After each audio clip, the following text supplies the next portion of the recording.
The show is a proud member of the Retirement Podcast Network. Welcome to the show that's dedicated to helping you not just survive retirement, but to have the confidence so you can go off and actually rock retirement. Hey there, Roger Whitney here. By day, I am a practicing retirement planner with over 30 years experience, founder of Agile Retirement Management.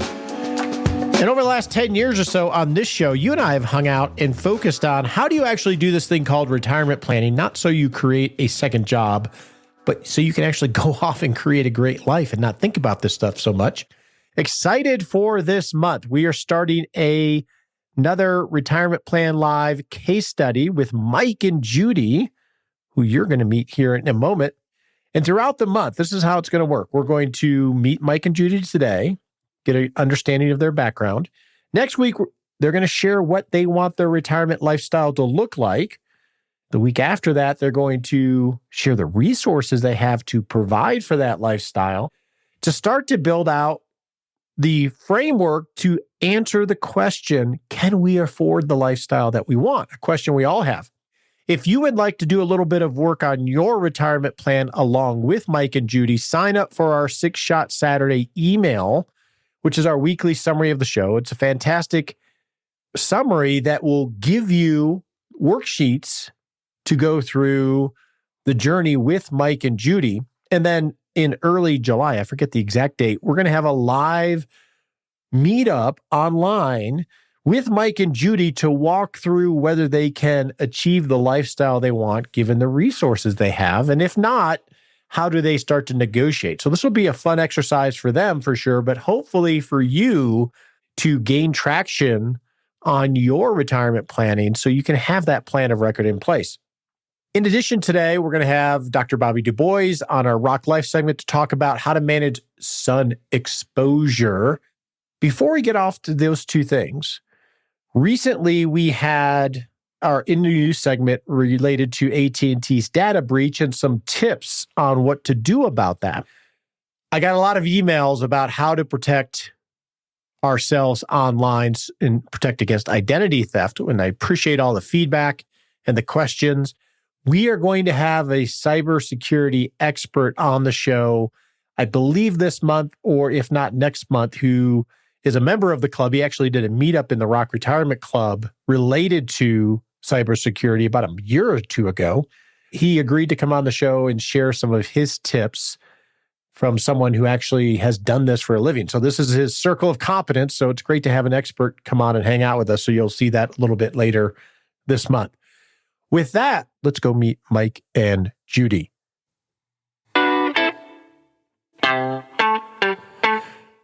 So here we are with Mike and Judy, our subjects, for lack of a better word, for this Retirement Plan Live case study. How are you two doing? Doing good. Excited. Good. Thank you. Thanks for both coming on. Usually we don't get both spouses participating, so this is nice. Oh, well, then I'm out. Judy was the one that spurred all of this. And let's start there. Why? What caused you to reach out to want to do something like this? I heard that you might be doing a second Retirement Plan Live this year. And so I've been listening to the podcast for probably about 3 years. And of course, I've gone back and listened to all the Retirement Plan Lives. But you had that survey. And when I was filling out the survey, I thought, I'm just going to send Roger an email and say, that we really like the podcast and that I would like to volunteer. So that's what I did. Kathy's been reading books and listening to your podcast, and her career doesn't clearly define when retirement should occur, whereas my career does. There's kind of in fact, most of my colleagues that I graduated college with have already retired, and I'm one of the last ones hanging on, so to speak. And so my retirement is approaching, and she's wanting to reach that goal as well. So she's been really trying to get her ducks in a row and just to figure that out. So she's been tasked either overtly or just naturally of going down this rabbit hole. Yeah. Yeah. Okay. Yeah. What did you think, Mike, about her volunteering for something like this? I don't think you've listened to the podcast or do. No, I was fine with it. I asked him before I hit send on the email. Yeah. Okay. So I don't have a problem with it. Any help we can get. For the last 15, 20 years, she's been saying we need to get this in order and get that in order and all that kind of stuff. So anything to help her get to her retirement sounds great to me. And Judy, are you the financial manager of the household? Is that more your role? I think I am now more so than I was maybe in the past. You can't see Mike, but he's nodding yes. Yeah, I think he did more of it years ago, and then it just sort of fell to me. And we're not big budgeters, but I don't know. I guess when I started listening to the podcast, I heard somewhere that you should start figuring out how much you spend before you retire. So about 3 or 4 years ago, I started writing down every penny, not budgeting to limit anything, but just to know what we're spending so we can move forward. That's sort of when I took over. Any insights? Was that an uncomfortable experience? Well, I learned after the first year that Amazon cannot be its own category because I had no idea. I had this huge amount at the end of the year to Amazon and no idea. Was that cat food? Was that cleaning products? Was it clothes? I didn't know. So that's hard even with grocery stores. Like if you go to a Kroger, there's so many departments now. If you're trying to categorize it, it gets confusing. Yeah. So let's start with Judy. Judy, now how old are you? I can ask these questions. I am 59. You're 59. 59. Okay. And what industry do you work in? In the law. In law? Okay. Yeah. And do you have an expected retirement? I've been in my employment for 34 years. Same employer. Same place. We're sort of dinosaurs. We talk about we've never changed careers. We've never changed employers. We've had the same employers forever. Nobody does that anymore. Do you like that? We're cowards.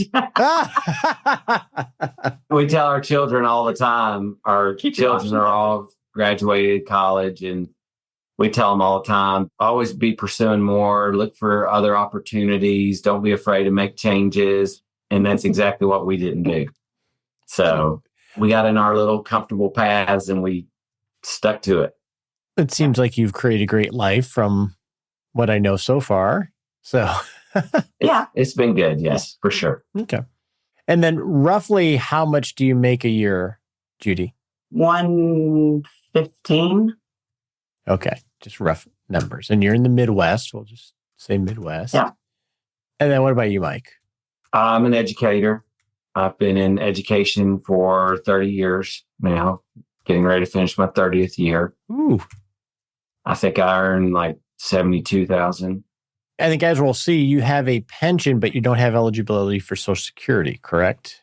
That's right. No Social Security whatsoever. People find that hard to believe. You try to tell them and they never believe it. It's like, I get no Social Security whatsoever. Which is good or bad, depending on what else you get. We won't get into that today. And how did you two meet? We met in school. I was in law school and he was in undergrad at the same school. Okay. And who asked who out? Well, technically, I was in a big sister, little brother program, and with a children's home. And I had a little brother who wanted to go fishing. And I was like, well, I don't know anything about that. And I knew Mike did.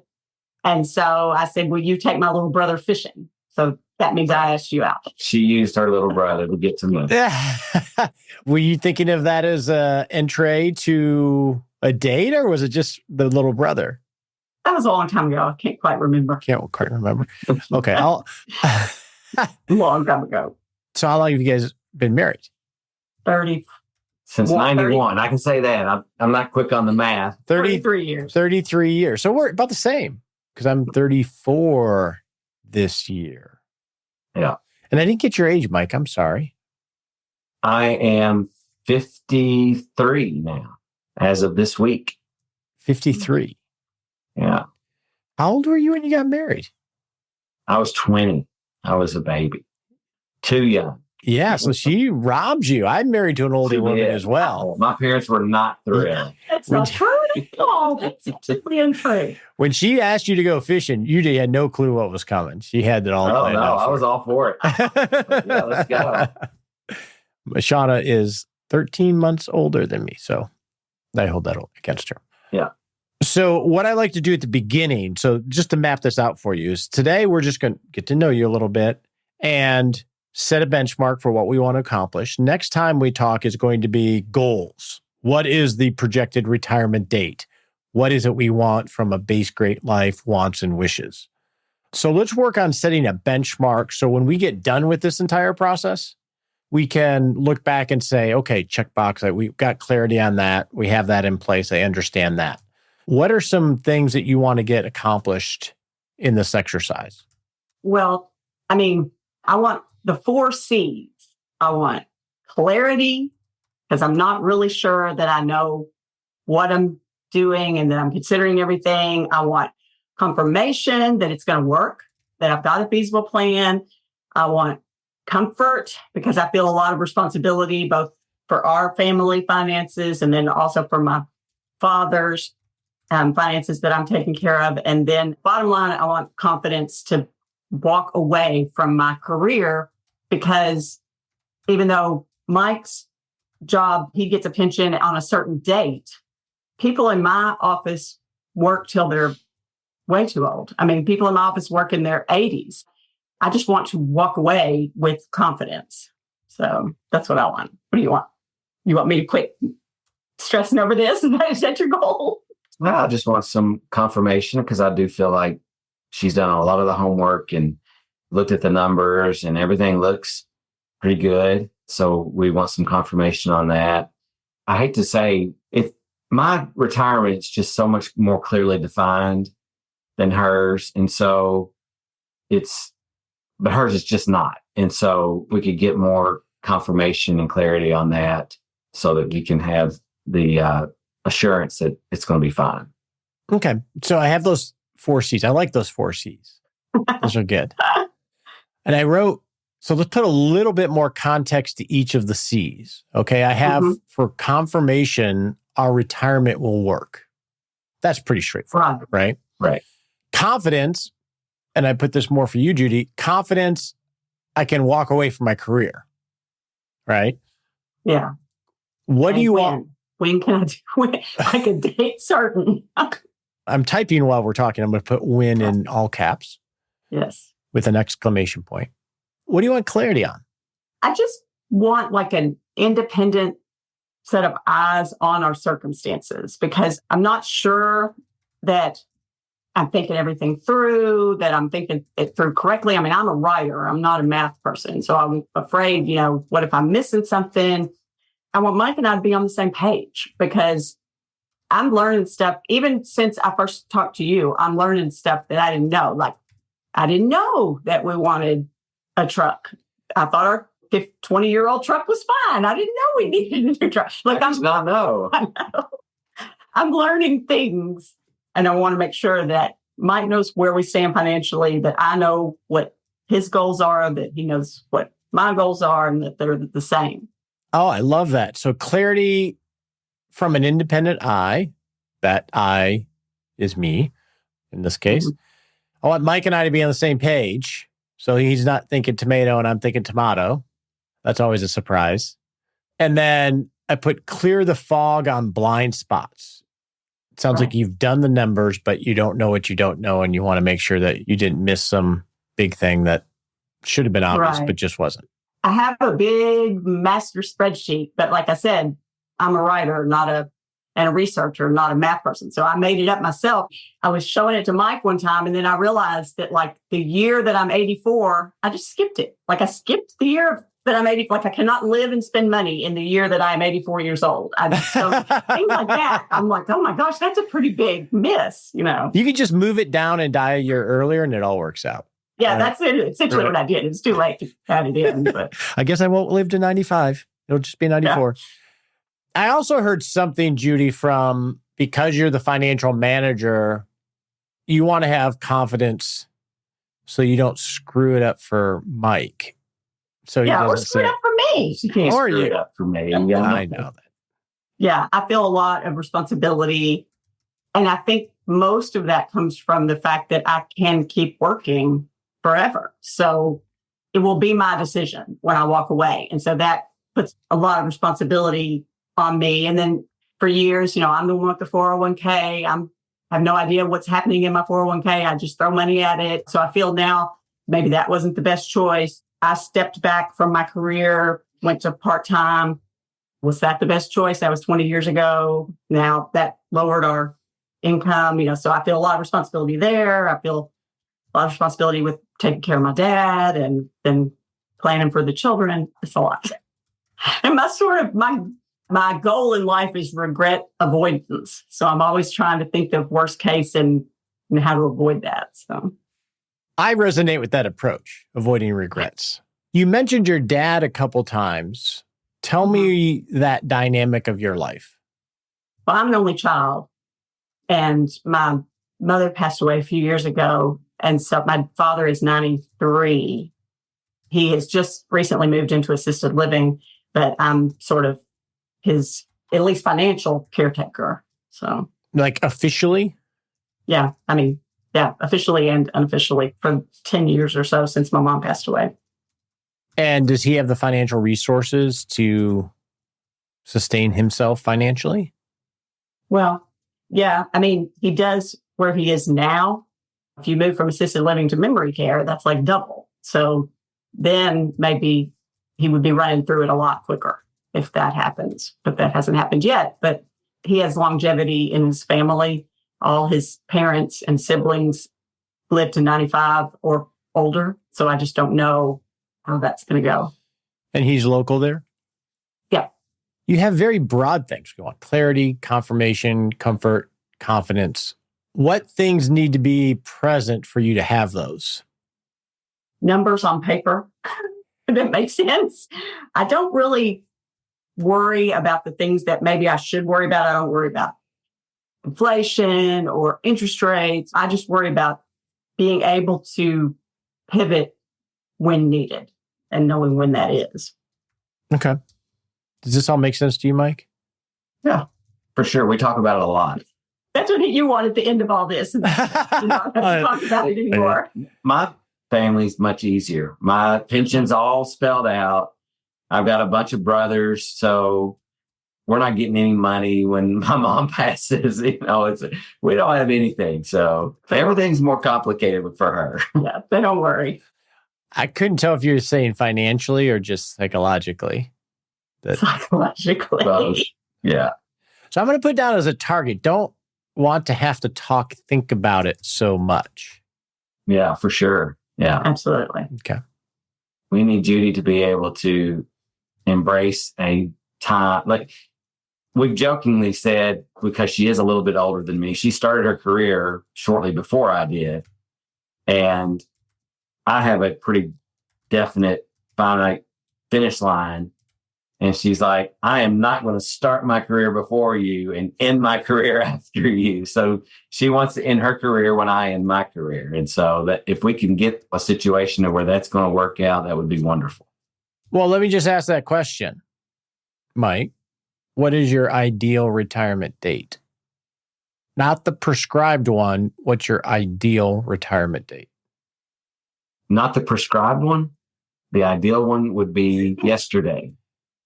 Like I said, most of counterparts at the university, they've already retired because of the way our retirement pension works. Many of them can retire at 27 years after they've completed 27 years of service. But then there are some incentives to staying till you're 55.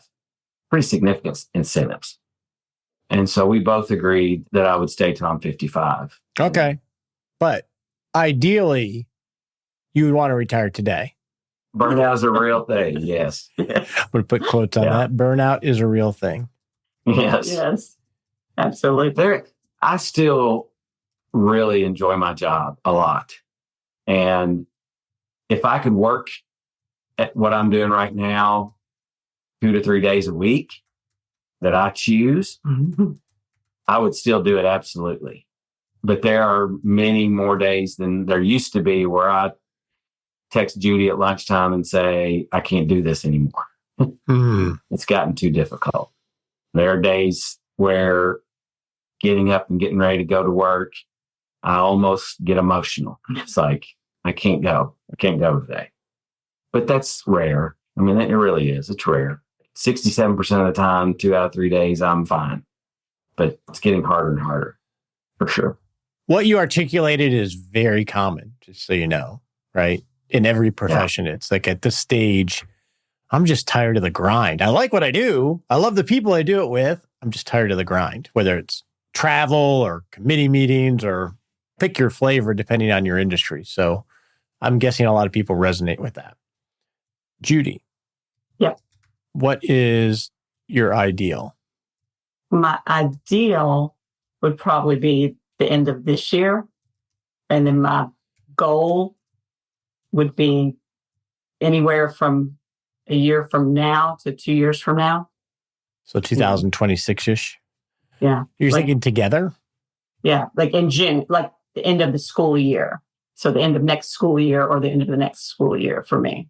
Okay. When the two of you retire, in your mind, do you think of retirement, we are never working again? No.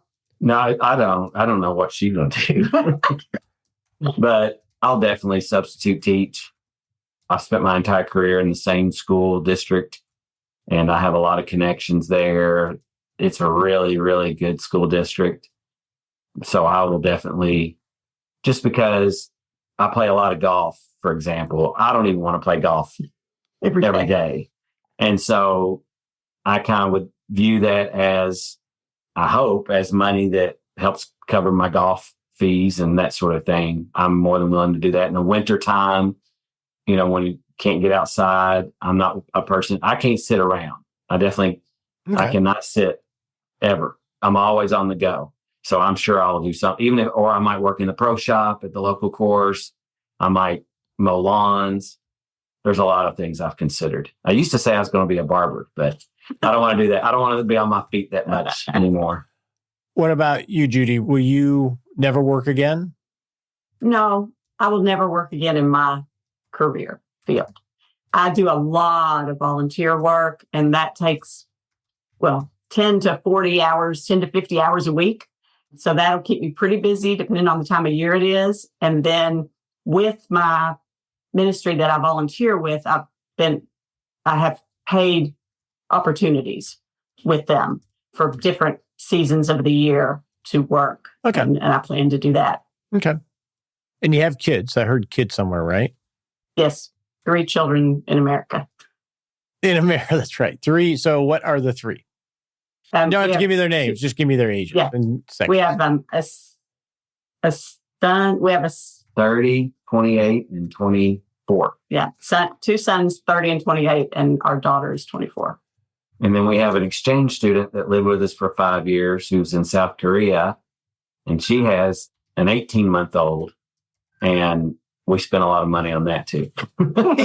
How old is she? Our exchange daughter is 34 this year. 34.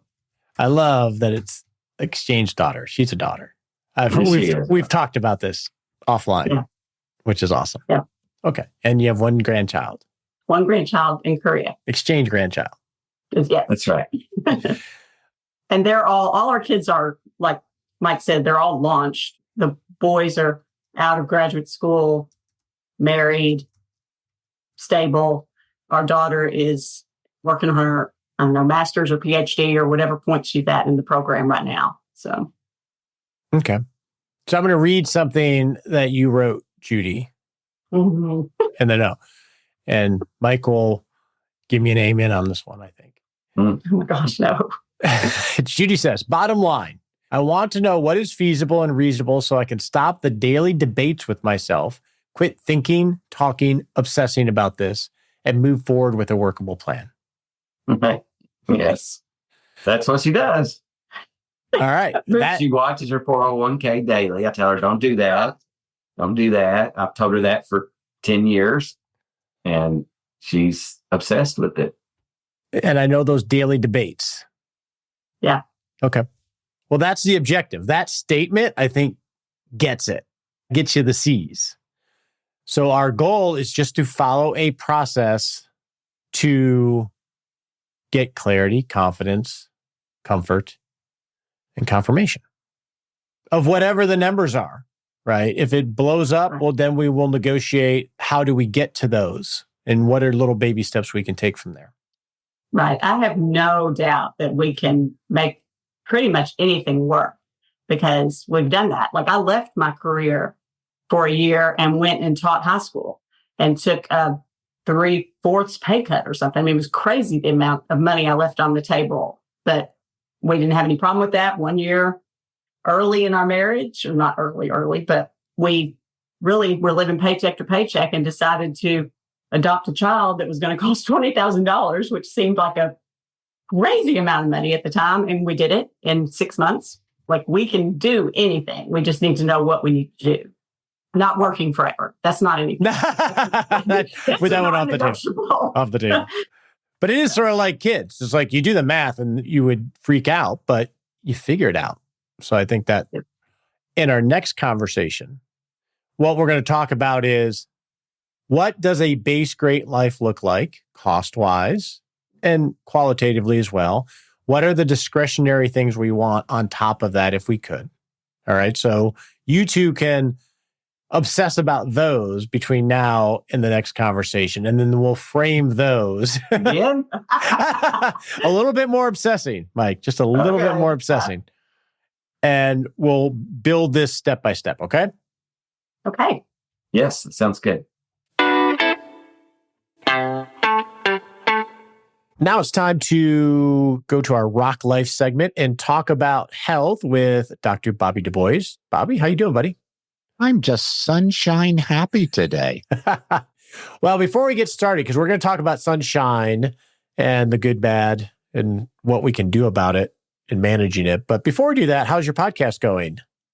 It's been a lot of fun. It's been up and running for about 2 weeks. I have 5 or 6 episodes now, and people seem to be listening to it. And I'm excited. I mean, you and I get to chat on a regular basis, but once a month for 15, 20 minutes is different than having the opportunity now to every week or so have a new topic and share it with people. And this is my passion. And the more people I can reach out and connect to, the happier I am. And hopefully they'll like it. And if they don't, they won't. And you get to talk about these subjects without me getting in the way, asking questions. Well, I love having questions because you always ask really good ones. And the back and forth is fun. I mean, I'm not doing it with interviews and such. So it's just me. And, you know, as the phrase I always use, live long and well, which is what I want. And that's the podcast name, Live Long and Well with Dr. Bobby. And I'm going to stick with it for as long as people seem to be interested in listening to me. Love it. So what are we going to talk about today? We are going to talk about sun exposure and sun protection. As we know in Texas, it's sort of always summer or almost summer or still summer or deer season. I guess that's the 4th season that we have here in Texas. But so yes, so sun and sun protection are what we're going to talk about. And I guess it's become even more topical because a couple of weeks ago, I had a basal cell carcinoma removed from the top of my head. And it turned out to be a bigger deal than I expected. Not that the lesion was all that worrisome, but just, you know, they got to sew your scalp back together and all the rest. So I thought, I should learn a little more about what the science tells us about what works and doesn't.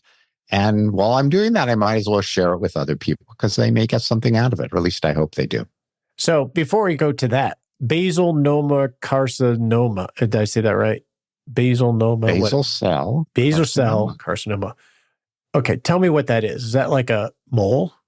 What exactly is it? So we'll get into the numbers in a bit, but there are 3 different types of skin cancer. Okay, so it's a type of skin cancer. I just didn't know what the phrase meant. It's a type of skin cancer. Melanoma is the really bad one, which can kill you, although the treatments have gotten better and better. And then you have these ones that are more just local. They just sit there, they get bigger, they bleed, and that's squamous cell or basal cell carcinoma. And those are the various cells that are in your skin, and any one of those types of cells can go haywire, and that's where cancer comes from. You sent me your outline, and for those of you probably don't know, but when Bobby and I have these chats, he sends me a very detailed outline because that's who Bobby is. He's a scientist. And when you sent me this, Bobby, I was very excited about it for a couple of reasons. One is, I grew up where we were sunning ourselves nonstop as teenagers and hanging out at the pools. It was just the natural thing to do. And we actually used oil, not sunscreen. You wanted more. Yes, those were the days. So I come from that generation. And the other reason is because now that I'm in Colorado, I was telling Shauna just the other day, because I keep my hair really short, the hair that I do have. I'm like, I need a lot more hats. So I need a lot more hats. And I've switched to the long sleeve hoodies that you might wear if you're fishing, because I'm like, I need to be cognizant of this because I'm at 7,000 feet now. It's not 700. So I'm glad we're talking about this today. And everybody enjoys being outside, right? So what should we think about? Where do we begin this journey? Okay, so I think it's always good to begin with a take-home message, since people may get bored of listening to me. So the American Academy of Dermatology, which is the big specialty society for dermatologists, they recommend, their sort of bottom line recommendation is that everybody should use sun protection when they're outdoors. And typically it's the topical stuff with SPF 30 or higher. So that's sort of the bottom line, is that everybody should put this on, ideally a couple times a day if you're out in the sun for quite a while. And the recommendation is pretty straightforward. And it's probably what your mom has told you for many, many years, or at least my mom did. The problem is when you dig into the evidence, and that's my Achilles heel. I always want to dig into the evidence. It's a lot more complicated than that. And some of the data aren't as convincing as I wish they were. Now, in the end, I do wear sun protection, but as we'll get to, there are a few links in the chain that kind of fall apart when you ask for the evidence. Before we go deeper on that, is it a common theme of a heuristic of wear 30 SPF? Is it normal that we're just not really going to know? The evidence is never going to be strong enough, or in very rare cases when we talk about healthcare stuff? So healthcare in general, you're asking about, not specifically this. Well, and this. Well, I think that if you really delve deeply into things, you'll find that some areas are pretty obvious. So we know what causes heart attacks and strokes and what the risk factors are of being overweight and having high blood pressure and high cholesterol. I think that we pretty well nailed down. But there's a zillion other things, like, what causes asthma and what exactly makes it worse? And yeah, this might make it worse for one person, but who knows for the next person? What foods are going to make this problem better or worse? There's just a million of these things, which is why I love doing the discussions we have, because it forces me to sort of dive in and see where the holes are and see what we know and what we can feel comfortable about. Very similar to retirement planning, as you stated it that way.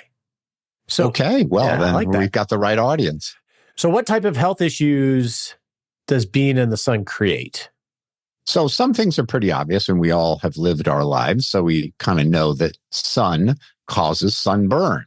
And it's not true that every time you go out in the sun, you get a sunburn, but certainly we've all experienced when you had too much sun and not enough protection.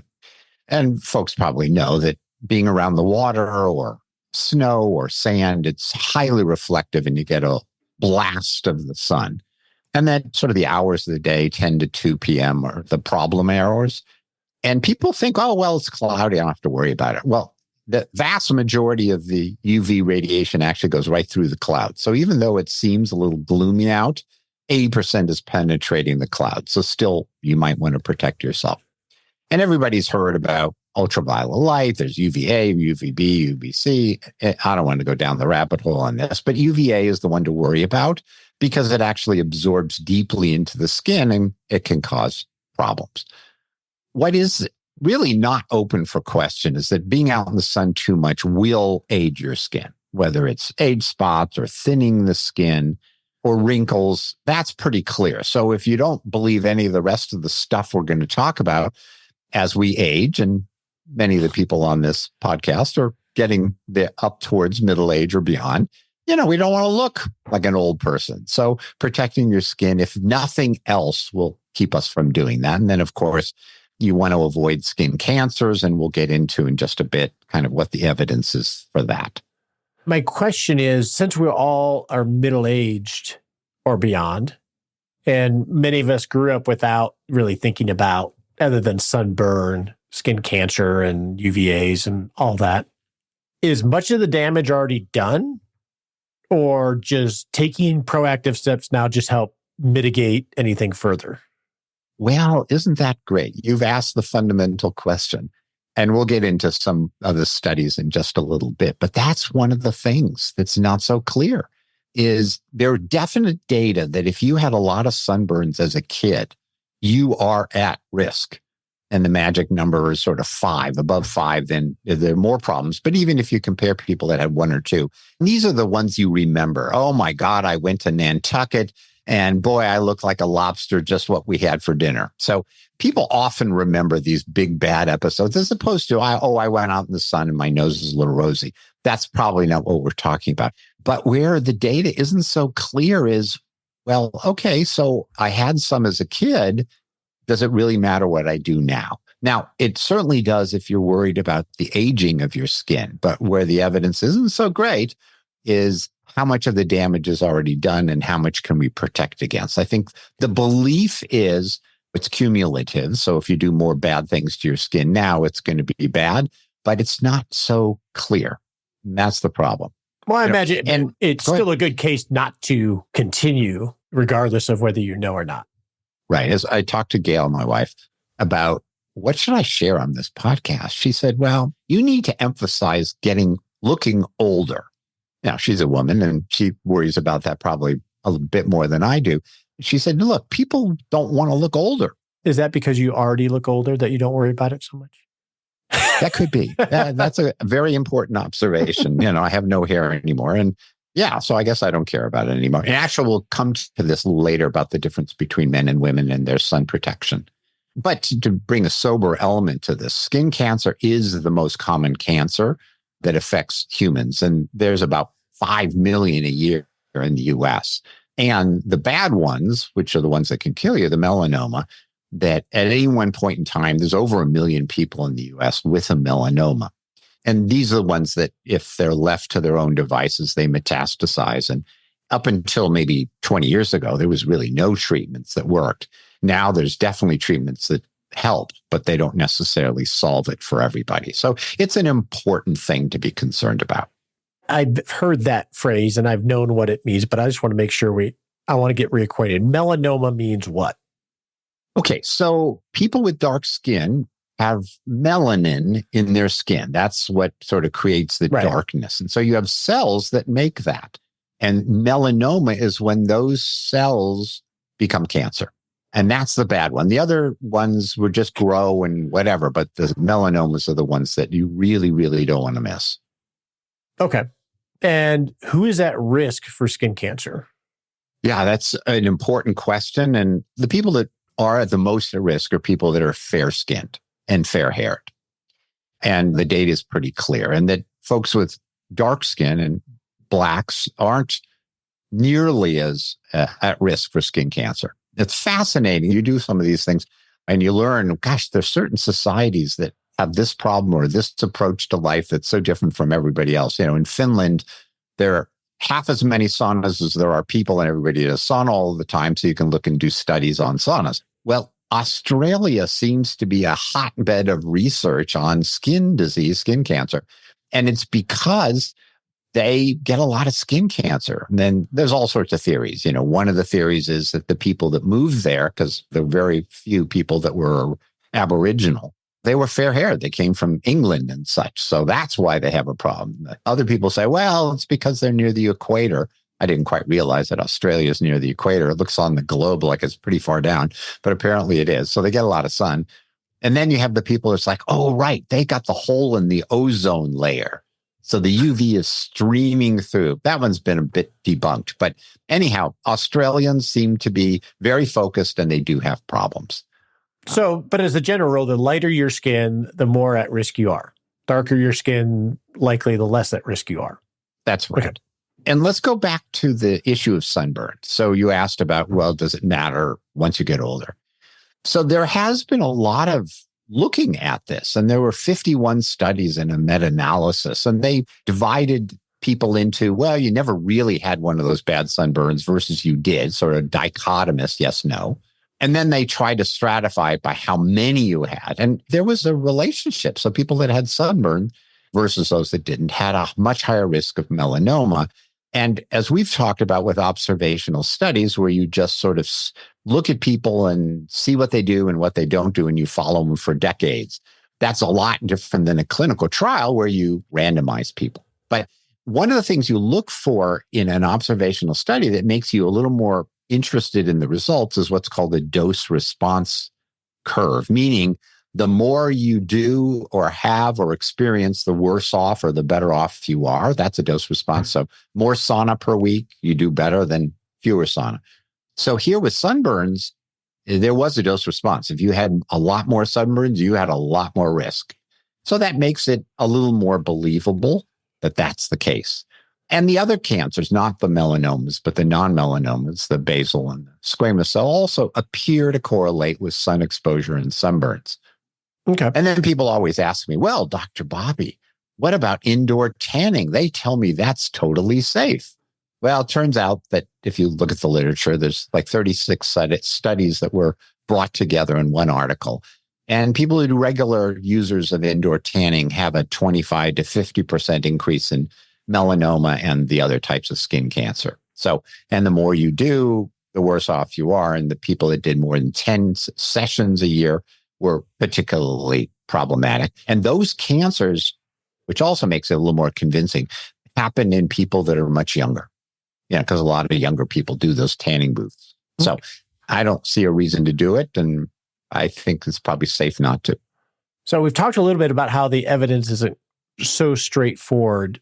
Let's get to the crux of it. Sun protection, lotion is generally what we think of. Does it work, or what level should we have? What's the guidance there? Yes. Let me just mention one or two things before we dive into the sun protection part. The logic chain is pretty clear that sun exposure causes sunburn, and sunburn causes skin cancer, and UV protection with whatever reduces sunburn. Therefore, one would think that sun protection would reduce cancer. And this is where it kind of falls apart. So sun protection, what do we mean by that? It could be a sunscreen. It's the topical stuff that people know. It could be wearing clothes. So right now I'm wearing an SPF 100 shirt, which protects me when I'm out on the ranch. And obviously you could stay in the shade, not get close to the sun. As I mentioned, the sunscreens do, and sun protection does prevent or at least reduce the amount of aging. And there were randomized studies where they took people and they gave them this stuff to protect them, and others that didn't. And they had significantly less evidence of skin aging on a variety of things. So that much we do know. And there is data that suggests that sunscreen can reduce melanoma. Not every study shows it. And there's studies that show that it reduces the other risk. There was a recent study which is fascinating, and it's not clear why the results, what they were, but what they found was that the topical stuff, the sunscreen stuff you put on, seemed to protect people, but staying in the shade and wearing a long sleeve shirt didn't. Now, is this a quirky study? Is this telling us something? I don't know. But when you scratch your head and you say, well, gosh, why don't sunscreens protect people the way we think they should? Because the evidence is pretty clear. Sun's bad. And we do know that sunscreens stop sunburn. So it should, of course, stop cancer. And here's just an inkling for why you need to kind of lift up the rocks and see what's underneath them in medicine. It turns out that people who wear sun protection, sunscreens and such, they spend more time in the sun because they think they're protected. So you have this counterintuitive thing that people who are doing the protection are actually beating their skin because they're out there twice as long, 3 times as long, 4 times as long. And that's why the studies may not be as convincing as we think they are. And when they're out for that long, very few people keep reapplying it. They're like, oh, I put it on this morning, I'm fine. So that's why it's quirky, and that's why it isn't as obvious as one should. I remember reading a study a long time ago when GPS became very prevalent in boating. The Coast Guard actually saw increases in rescues because people felt secure because they had a GPS. Beautiful. I love it. That. It's a perfect example. And this is where it gets really hard for someone like me that isn't a scientist is, what do I do with this, right? Do I wear my long sleeve hoodie? Do I put on sunscreen? Obviously, I want to avoid burns because burns is connected to what we're talking about in terms of cancer. The hard part is, what do I do? That's where I always fall down as, even in retirement planning, when we think of all the complexities, it can be like, just throw your hands up because you get too confused and it doesn't feel like there's any facts to go on. Well, as listeners will know, I love the N of 1 trial. You get to test this out, whether alcohol messes with your sleep, and then you figure out whether you need to change your life. The problem is you can't do this with sun protection because you're talking about decades, and you can't test it and then retest it and retest it. You have to take it on faith or what you believe the evidence is telling us. So unfortunately, we can't do my favorite thing. So I netted out, as I said in the beginning, that I believe the evidence suggests that the protection does protect you against skin cancer. It definitely protects you against the aging of your skin. So I'm very careful about sun protection, and I'll be even more so now that I've had the skin cancer removed. So that's where I net out. Are there some holes in the logic chain that I scratch my head? Absolutely. But this is where I net out, and people can decide for themselves. That makes total sense. And that's moderation, coverage, and at best, it helps you from an aging perspective, but likely helps you on the cancer end. I think that's right. So after you mentioned your thing, Bobby, one last thing I want to hit on as an addendum. I talked about how I'd never been to a dermatologist. I mentioned it to you, and I don't think you really had a thought on it. It might have been in passing, but I mentioned this to some friends, and they were shocked. Younger people, like 30s, that they go to a dermatologist every year. So I scheduled one. I haven't gone yet. Anything I should do to navigate that interaction? Well, the standard, which I assume your dermatologist will do, is basically get you naked and look at you from stem to stern. Okay. And look inside your mouth and other places that cancers can hide. I think it's very helpful because a lot of people have lots of freckles and this, that, and the other. And it's like, I don't know what's worrisome or not. And that's what a dermatologist is really good at. And I think it's a wonderful thing to do if you are able to afford it and have the time to go. All right. As always, I appreciate you hanging out and going through the science. Live long and well with Dr. Bobby. Check it out on your favorite podcast player. On your marks, get set.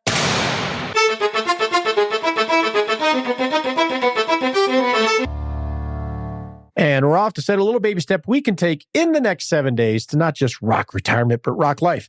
All right, in the next 7 days, I want you to grab the values worksheet that we share in our 6-Shot Saturday email. Again, if you are not a member of our weekly summary, you can sign up for that at rogerwhitney.com. I want you to complete the values worksheet. Now, for you spreadsheet geek members people, this may seem a little soft. But can't I just get to the spreadsheet? Can't we just talk about numbers? I'm going to ask you, please slow down and revisit or establish maybe for the first time who you are. What values do you want to represent in your life? That is the spring from which goals will come into play to represent those values, which will spring what you do with all your resources to achieve the goals, to represent your values. This is the first step in the yellow brick road to living a life that minimizes regret. So trust me on this one, okay? So that is your assignment. And then we'll take the next step next week.